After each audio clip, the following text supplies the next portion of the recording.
Kia ora te whānau, he uri au o te ika a Maui ki Aotearoa ko Fleur Palmer tōku ingoa, nō reira, tēnā koutou, tēnā koutou, tēnā koutou katoa. Hello everyone, my name is Fleur Palmer. My ancestors are Scottish and I'm also a descendant of the northern tribes of Aotearoa, New Zealand. I would like to thank the organisers of the Climate Change Conference and for all those taking time to hear my presentation today. Today, I am going to challenge how we think about sustainable construction. When we consider sustainability in the built environment, we tend to focus almost exclusively on carbon emissions. How much CO2 does concrete produce? How energy efficient is a building? How can we reduce our carbon footprint? While this focus on carbon is important and critical, it actually obscures a much deeper problem. To activate truly effective change, we need to think beyond carbon by considering the colonial foundations that make modern construction possible. The building industry doesn't just have a carbon problem, it has a colonialism problem. And until we address the ongoing impacts of land loss, the dispossession of Indigenous peoples, and the destruction of their sacred landscapes and ecosystems, any sustainability efforts within the building industry will remain fundamentally incomplete. So let me be clear about what I mean by this. Every building material we use, be it concrete, steel, timber, or glass, requires extraction. This extraction happens somewhere on someone's land. It affects someone's community. In colonized territories around the world, this extraction predominantly occurs on Indigenous lands, often without meaningful consent and typically under legal frameworks that systematically marginalize Indigenous sovereignty. This isn't just an historical issue. Right now, as we sit here, mining operations are occupying and expanding into Indigenous territories. Forests are being cleared on traditional lands. Quarries are being opened on sacred sites, and mining is happening in oceanic territories of Pacifica peoples. The legal framework that enables this extraction traces back centuries to colonial laws that remain embedded in our legal systems today. The wealth generated from this extraction flows to colonial settler societies and multinational corporations, while Indigenous communities consistently bear the environmental and social costs. They experience the pollution, the ecosystem destruction, the loss of traditional livelihoods, the displacement, the poverty, and the cultural devastation. The legal foundations for how we extract materials for construction today trace way back to the 15th and 16th century papal bulls, religious decrees from the Vatican. The most significant of these is called the doctrine of discovery. This doctrine was established through a series of papal bulls, beginning with Pope Nicholas V's Romanus Pontifex in 1455. This gave Christian European powers their legal authority to claim sovereignty over any territory inhabited by non-Christian people. In simple terms, it made Indigenous land tenure systems legally invisible. If you weren't Christian and European, your relationship to land didn't count in the eyes of international law. The doctrine of discovery was the foundation for what we now call terra nullius, the legal fiction that lands were empty or unused simply because they weren't being used according to European agricultural property models. This ignored complex Indigenous land management systems, sustainable resource practices, and spiritual relationships to land.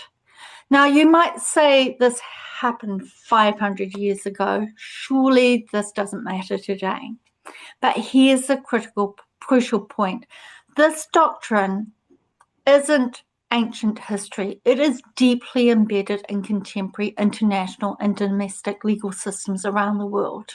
In Aotearoa, for example, despite the Te Tiriti o Waitangi or Treaty of Waitangi, which should protect Maori sovereignty, the Crown still asserts ultimate authority over resources and mineral extraction through legislation derived from British colonial law, such as the Crown Minerals Act.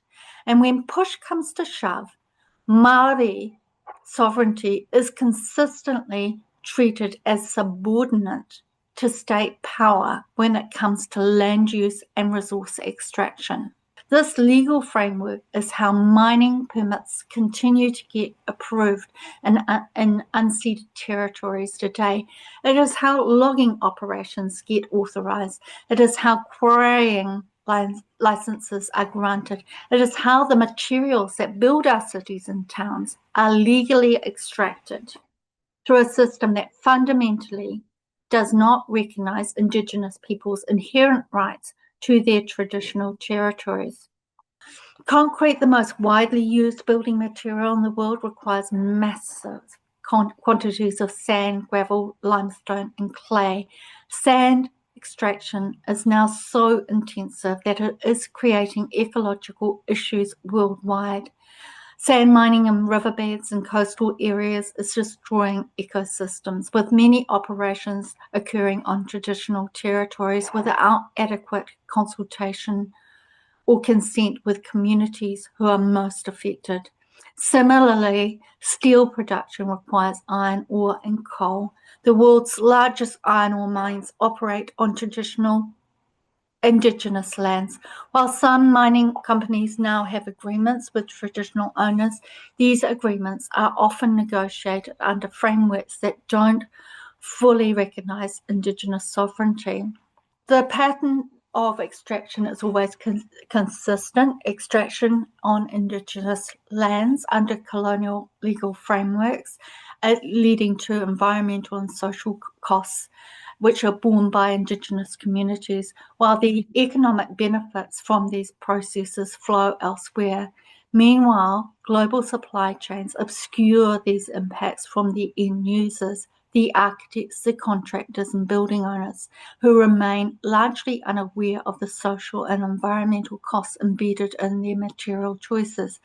And this brings me to another point about current sustainability metrics in the building industry. We currently count carbon, but we never count colonialism. We measure efficiency, but we never measure injustice. Existing sustainability frameworks such as leadership in energy and environmental design, or the Building Research Establishment Environmental Assessment Method, or Green Star ratings, all focus heavily on energy efficiency, waste reduction, and carbon emissions. These are all important factors, no doubt, but they completely ignore the social dimensions of sustainability, particularly the impacts on Indigenous communities and traditional territories. Similarly, life cycle assessments for building materials, even though they account for carbon emissions throughout the supply chain, from extraction through to manufacturing, transport use, and disposal, they still don't account for impacts on Indigenous sovereignty or traditional livelihoods, or the long-term intergenerational impacts. This creates a fundamental blind spot. A building currently can be certified as being highly sustainable simply based on its carbon footprint, while being constructed entirely from materials extracted through processes that violate Indigenous rights and destroy traditional territories. Even more progressive frameworks that consider social sustainability are problematic, as they tend to focus on labour conditions, community engagement around the building site, or impacts on immediate neighbours. These are important issues, but they are also ones that don't address the deeper fundamental structural problems embedded in our material supply chains and colonisation. This selective type of accounting allows the industry to pursue carbon neutrality while maintaining extractive relationships with Indigenous communities. So it enables a form of green colonialism where sustainability becomes another justification for appropriating Indigenous territories, but now for renewable energy projects, for instance, or for carbon offset schemes, or for sustainable resource extractions. So what can we do? I believe we need a comprehensive standardised material labelling for all building materials that goes far beyond current carbon metrics. So when we buy food, we're familiar with nutritional information and ingredients lists. So as consumers, we can make informed decisions about what we put in our bodies. But when architects specify materials for buildings, and when contractors purchase concrete and steel, or when developers make material choices that will affect communities for generations, there's virtually no equivalent information about the social or environmental impacts of these materials. So material labelling for building needs to happen, and this needs to include not only the carbon emissions data, which current life cycle assessments already do, but they need to be expanded to include a more comprehensive analysis of supply chains to track the Indigenous rights impact assessments. Say, was this material extracted from unceded territory? Did the extraction comply with free, prior and informed consent principles as outlined in the UN Declaration on the Rights of Indigenous Peoples? What were the impacts on Indigenous communities? How did extraction affect traditional livelihoods or cultural practices or spiritual relationships to their lands? The materials list also needs to include biodiversity and ecosystem impact assessments, and also focus on areas of high conservation values or Indigenous managed lands. And it also needs to evaluate the intergenerational harm. How will the extraction of this material affect Indigenous communities and their descendants many generations on from now? This long-term thinking reflects Indigenous frameworks rather than the short-term thinking that dominates current analysis under LCA. The materials assessment also needs to include an analysis of what the community benefits are. What percentage of the extraction revenues goes to affected Indigenous communities? Are there meaningful employment opportunities? Are there capacity building programs? Is there genuine community ownership or partnership in the extraction operations? What are the cultural impact assessments? How does extraction affect traditional practices or knowledge systems or the cultural transmission to younger generations? And most importantly, the assessment also needs to assess the cost of reparation. What would it cost to repair damaged ecosystems or restore traditional land management systems and provide fair compensation for historical and ongoing environmental harms? To make informed choices, this information needs to be standardised across industries and made available through digital platforms, possibly using QR codes or blockchain technology to track materials through complex supply chains. And I know some of you will be thinking, this sounds impossibly complex. How can we track all this information through global supply chains? It sounds very expensive. And won't this make building costs prohibitive? These are valid concerns. and I want to address them directly. Firstly, yes, global supply chains are very complex, but we are now living in an age of artificial intelligence and digital tracking that can synthesize complex data in ways that were unimaginable 5 years ago. The technology already exists to create standardized assessment frameworks and labeling systems that can either capture this data directly or identify where gaps exist in our knowledge of supply chain impact. And there are companies like Google and Microsoft who are already using satellite imagery and AI to track deforestation in supply chains. So blockchain technology is being used to trace everything from diamonds to coffee beans. The technical infrastructure for comprehensive material tracking exists. What's missing is simply the regulatory framework and industry commitment to implement it. Secondly, the cost concern and making visible the true cost of materials, including the cost of preventing harm and providing fair compensation to affected communities.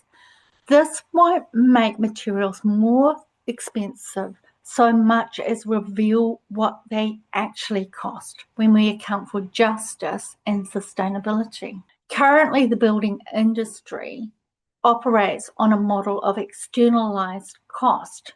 The environmental damage, the social disruption, the cultural disruption, the health impact, these costs are real, but they are borne by Indigenous communities and future generations rather than being included in market prices.